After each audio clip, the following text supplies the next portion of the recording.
बिस्मिल्लाहिर्रहमानिर्रहीम अस्सलाम वालेकुम। मैं आपकी खिदमत में एक मरतबा फिर एक नई वीडियो के साथ हाज़िर हूँ, फुल एनर्जी के साथ। आज का हमारा टॉपिक थोड़ा डिफरेंट है, जो कि है मैनेजिंग सिलेबस।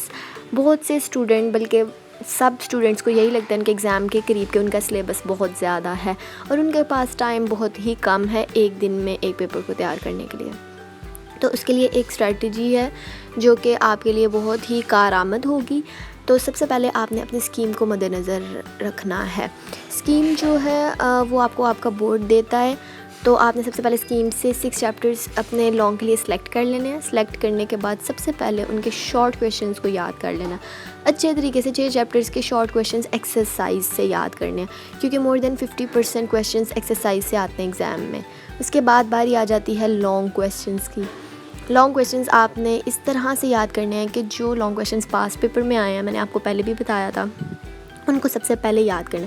डेफिनेशन, एक्सप्रेशन और एक्सप्लेनेशन को मद्देनज़र रखते हुए पूरा लॉन्ग क्वेश्चन तैयार कर लेना है। उसके साथ आपने फार्मूलाज को बहुत अच्छे तरीके से याद रखना है। नेक्स्ट आप देख सकते हैं कि ये लॉन्ग क्वेश्चन किस तरह से अटैम्प्ट किया गया है। डायग्राम्स और एक्सप्रेशन जो है आपके वो प्रॉपर होने चाहिए।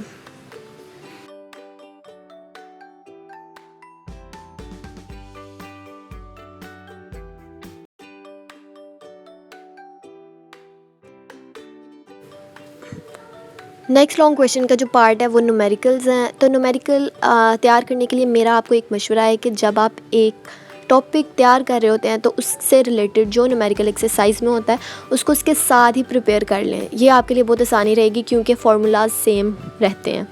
नेक्स्ट मैंने एक समरी पूरे चैप्टर की बना के अपने चैप्टर के फर्स्ट पेज पे लगा दी, जिसमें तमाम फार्मूलाज मौजूद हैं, ताकि मेरे लिए न्यूमेरिकल सॉल्व करने के लिए आसानी हो जाए।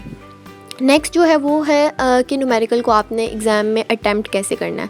आपने डायरेक्ट कैलकुलेशन स्टार्ट नहीं करनी, आपने डाटा लिखना है पहले जो आपके पेपर में आपको गिवन होता है। फिर उसके बाद टू फाइंड, यानी जो चीज़ आपसे पूछी गई होती है उसे लिखना है, और फिर एंड पे कैलकुलेशंस जो हैं वो स्टार्ट करनी है।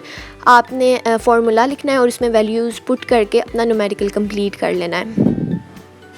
आपने जब आंसर लिखना है तो उसमें यूनिट का ख़ास ध्यान रखना है, क्योंकि अगर आपका यूनिट गलत हो जाता है या आप मिस कर देते हैं तो एग्ज़ामिनर 1 नंबर आपका काट लेगा।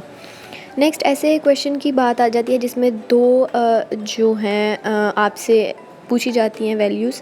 तो उसका पार्ट जो है ए और पार्ट बी अलहदा करके लिखना है, प्रोमिनेंट करके, ताकि एग्ज़ामिनर को वो चीज़ नज़र आए, और उनके यूनिट्स का भी ख़ास ख्याल रखना है।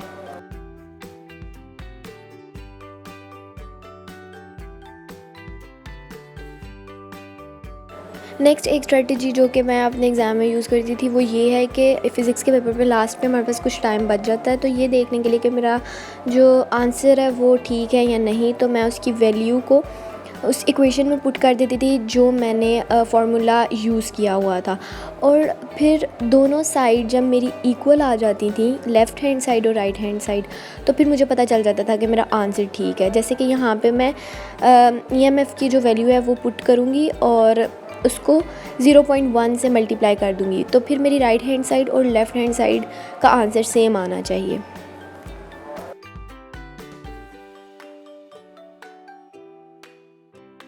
अभी यहाँ पे मैं आपको करके दिखाऊंगी जो EMF की वैल्यू मेरे पास आई है 15 × 10⁻⁴, उसको मल्टीप्लाई करूँगी 0.1 से, जो कि राइट साइड पे डिवाइड में है, उस वो लेफ़्ट साइड पे आके मल्टीप्लाई हो जाएगा।